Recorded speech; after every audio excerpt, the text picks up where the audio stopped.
In 2023, a study published in the journal Nature Human Behavior scanned the brains of people while they made real-time financial decisions. When participants were offered a choice between a small reward now or a significantly larger reward in 3 months, the primitive region of the brain, the limbic system, flared up like a fire alarm.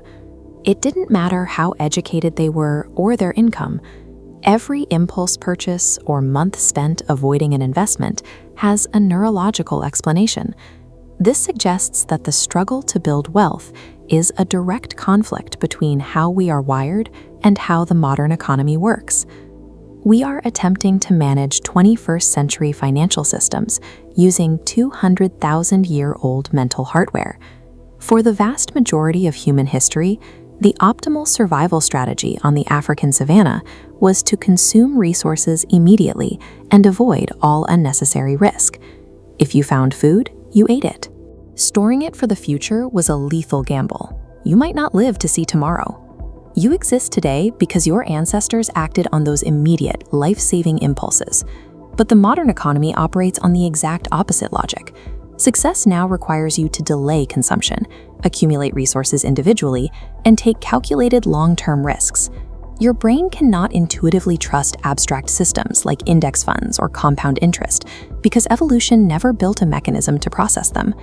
This biological mismatch shows up in 2 specific ways, starting with loss aversion, a concept popularized by behavioral economists Daniel Kahneman and Amos Tversky.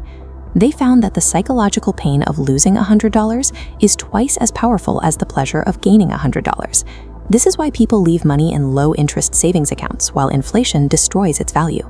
To the brain, doing nothing feels like survival, and survival always beats optimization. The second glitch is hyperbolic discounting. It is the clinical name for why we choose $10 today over $11 tomorrow. This graph compares 2 curves, logical value and how the brain reacts. When an immediate reward is offered, future valuation crashes. The brain processes our future self like a total stranger. Saving feels like sacrificing for someone you've never met. Between the terror of losing what we have and our inability to value our future selves, we are biologically wired to be too terrified to invest and too impatient to let compound interest work. The environment around us creates another set of traps, beginning with our deep-seated need for social conformity. When neighbors spend heavily on status symbols, the brain interprets your thriftiness as social failure. Falling behind the tribe triggers the same neurological threat response as physical danger, leading us to spend whatever it takes to stay included. This behavior is reinforced by the dopamine spending loop, which is often misunderstood. As this chart shows, dopamine does not spike when you receive a reward. It spikes while anticipating one. The moment you purchase, dopamine drops. This creates an emptiness that makes you shop again to regain the spike. Knowing these 4 biases exist reduces their impact by about 10%. You cannot use awareness alone to outsmart 200,000 years of biology. Because we cannot remove the hardware, we must restructure the environment. This is system design, the science of making the path of least resistance lead to wealth. The first override is pre-commitment, a concept championed by economist Richard Thaler. Thaler's research showed that when employees are auto-enrolled into retirement funds, participation jumps from 49% to 86%.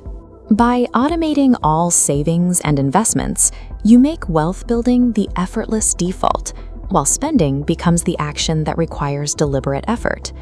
The second override focuses on identity-based financial behavior. Instead of just setting a goal to save, you adopt the label of a wealth builder. Because the brain is motivated to stay consistent with its self-concept, it will begin to filter decisions automatically to protect that new identity. The third override is friction engineering, which gives the prefrontal cortex a chance to work. Adding just a 5-second delay to an impulse purchase reduces spending by up to 30%. Deleting shopping apps or setting a 48-hour waiting rule creates a pause long enough for the rational brain to intercept the impulsive limbic system. These overrides do not fix the ancient brain. They simply build channels that redirect its impulsive nature toward long-term success. The brain scan study from the beginning of this video revealed a final group that didn't make it into the headlines.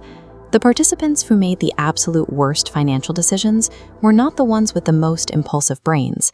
They were the ones who relied entirely on sheer willpower to suppress their instincts. Fighting your own biology burns immense cognitive resources. Eventually, the brain's energy is exhausted, causing total collapse and worse impulse control than if they hadn't fought at all. You cannot win a war against your own brain. You have to accept its limitations and design a frictionless world around it. In our next video, we explore the psychology of why some brains actively defend a state of scarcity, even when the exit is right in front of them. Subscribe so you do not miss it.